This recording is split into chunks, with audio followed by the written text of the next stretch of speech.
Good morning, I'm Taylor Wilson, and today is Friday, January 19th, 2024. This is the Excerpt.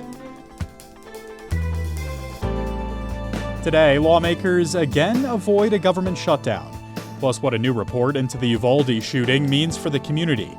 And we head to New Hampshire for a look at a pair of 10-year-olds making waves on the campaign trail.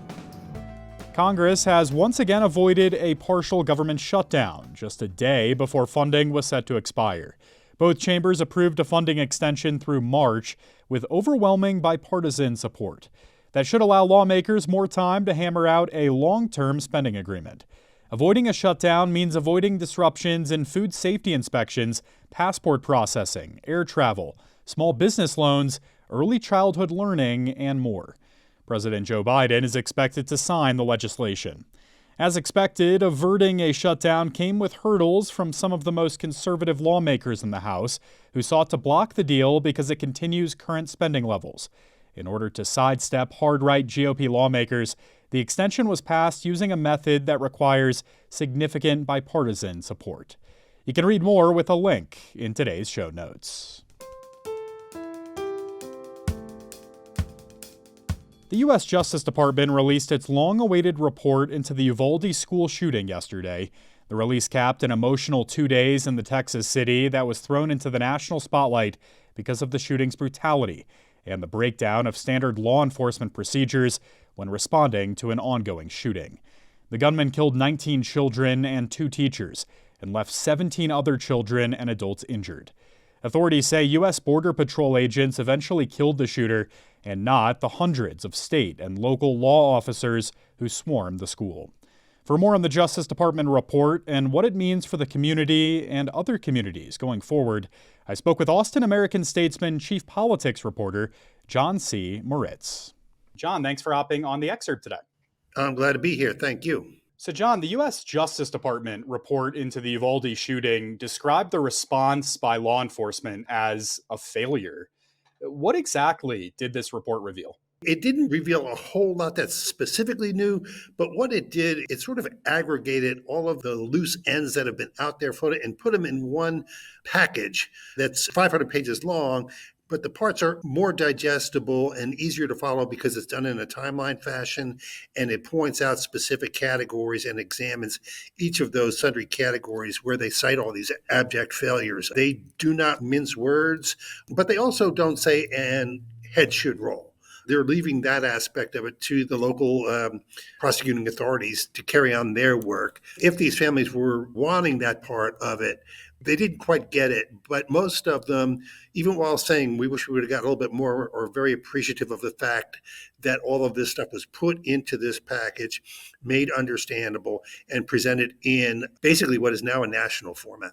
Yeah, so John, we've talked about this word failure. What are the failures that this report outlines specifically? Well, basically, there was no command and control established by law enforcement. We had 400 people from sundry different agencies, but nobody stepped up and said, okay, I'm in charge. Here's our plan. Here's what we're going to do. They also didn't follow what's called the Columbine Protocol, which was developed in the wake of that deadly mass shooting all those years ago, which says as long as there's an active gunman, law enforcement is supposed to do everything within its means to neutralize that gunman. Instead, in this case, it was treated as if there was a suspect barricaded in a room and he was no longer a threat to anybody except for maybe his own self when law enforcement was finally charged. That was not the case. He was still firing during the times they were treating him as a barricaded suspect and not an armed and active shooter bent on killing a lot of kids and their teachers. John, how is the community responding to this report? It's a bit of a mixed bag. This has been anticipated for a while. The DOJ has spent weeks and weeks in Uvalde on and off since the inquiry was launched. Most of them, like I said, are appreciative of the effort behind this, the willingness for the Justice Department to put this all into a consolidated package so it can be examined. It's also in a logical format. They would like to see, some accountability. The gunman is dead, but there were a lot of failures. And with failures, it usually means somebody has to account for why what they were supposed to do was not done. And so far, except in a few cases where the chief of police of the school district has been fired, a few others in law enforcement have been either allowed to resign or fired, there just hasn't been anybody, whether there are criminal charges, nobody is saying that none are warranted, but nobody is publicly pressing those charges either. Do we expect it to lead to more accountability, any more firings, any other consequences for those involved that day? The way Merrick Garland, the Attorney General, presented it, it was almost as much as a forward-looking document. In the future, communities should be prepared for a tragedy like this to play out in their towns. And here's a blueprint for what the proper procedure would be. Better communications across multiple jurisdictions, sheriff, local cops, school district cops, DPS, federal agents if possible, more proactivity, for lack of a better term, when law enforcement are confronted with this thing. Don't wait, go in there, eliminate the bad guy at whatever cost. I mean, they are very sensitive to the fact that they're essentially telling lawmakers to risk their lives, put their lives on the line in the defense of others. But then they point out in the very next breath, that's what lawmakers signed up to do. John C. Moritz from the Austin American-Statesman in the wake of this Uvalde report. John, thanks so much for your time on this. Appreciate it and good luck. Israeli Prime Minister Benjamin Netanyahu made it clear yesterday that he has no interest in proposals by the U.S. for either winding down the offensive in Gaza or the future after the war. In a nationally televised news conference that showed his growing rift with the Biden administration, Netanyahu seemed to dismiss the notion of a Palestinian state, a condition other Middle Eastern nations have set for normalizing relations. The U.S. has encouraged working toward a two-state solution, and Secretary of State Antony Blinken said earlier this week that Israel would not achieve a genuine security without a pathway for Palestinian statehood. The White House also said this week that it was the right time for Israel to lower the intensity of its military offensive in Gaza. Two children have been making waves on the New Hampshire presidential campaign trail. I spoke with USA Today 2024 campaign reporter Karissa Waddick to learn more. Karissa, good to see you. Thanks for hopping on the Excerpt today. Yeah, always good to be on. Thanks for having me. So tell us a bit about these 10-year-olds, Hannah Kesselring and Adam Grossman. I want to start with Hannah. How did she first get interested in politics? So she's always been interested in American history and politics, the way she told it to me.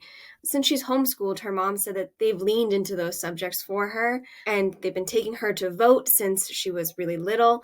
But it really happened when she was 5. She had this placemat, and she began memorizing the names of the presidents. Then at age 8, during the pandemic, it was 2020, so she made her own voting booth because she couldn't go out to vote, and she started staying up really late to watch these debates and different things. So her parents really leaned into that and have really tried to get her more interested in politics on the campaign trail this year. And how about Adam? What's his story? Funny enough, he also had a placemat with the president's names on it. He memorized those, and he also memorized the vice president's names. One of his hobbies is also drawing and painting major political figures, like, Senator Chuck Schumer, Senator Mitch McConnell, people like that. He got into politics watching YouTube videos about different candidates, and then earlier this year, it all came together for him when he met the first politician in real life. It was a local Massachusetts state representative, and it made him want to meet more political figures. Yeah, so how have these two been really making waves at New Hampshire town halls in recent months? The two of them have only met once, but both of them have individually been to about a dozen or so presidential town halls in New Hampshire. Hannah attended her first one in early November, right after the third GOP debate, because she really wanted to see Nikki Haley. And when she walked into the event, one of Nikki Haley's campaign aides gave her this hat because Hannah had said that while she liked Nikki Haley, she herself really wanted to be the first woman president. And that kind of gave him a chuckle. But that hat really changed things for Hannah because then later in the evening when she asked Nikki Haley a question, Haley commented on it and said, "I love your hat." And Hannah, like any kid, was very honest, and she said, "Well, thanks, one of your guys gave it to me." And just the whole room went up in laughter. It was a viral clip. It ended up on Jimmy Kimmel and a number of other platforms. And now Hannah and her family are supporting Haley in the primary. For Adam, it happened kind of in late December. He was also, funny enough, at a Nikki Haley rally, and it was up in North Conway, the northern part of the state. He was on vacation. And while he was at that rally, at the end of the rally, he asked a question. He said, "You're basically the new John Kerry." He was accusing Haley of flip-flopping on positions in the same way Kerry was accused of in 2004. But that wording from a 10-year-old, as you can imagine, really made some noise and caught some attention. He later landed in the front row of a Chris Christie rally because of it. Wow, so it's clear these kids very possibly have a future or career in politics. They're still young though, right, Karissa? So what's next for them in the immediate future and beyond? Do they want a political future? I would say immediately they're probably going to go back to being kids once these campaign events are over. But Hannah has started a Go Vote initiative. She has these little pins, and she's handed them out to a number of political figures, from Chris Sununu to all the candidates and many other leaders. And she really wants to encourage people to be civically engaged, and particularly young kids. She also, as I said, does want to be president someday. She's penciling it in right now for 2060, so mark your calendars. Adam wants to run for office too. He said he wants to start at the local level and he wants to at least be a senator. But him and Hannah have been in early talks, to potentially run as a ticket in 2060. So watch out. The clock is ticking. Look out for 2060 just around the corner. Karissa Waddick has been covering the 2024 New Hampshire primaries for USA Today. Thank you, Karissa. Thanks for having me. Have you ever used one of those charging kiosks in airports or malls? Their owners promise they're safe, but hackers can use public phone charging to upload malware to your devices and then ransom your phone to steal passwords. While actual cases of so-called juice jacking are rare in the US, they can happen through USB connections.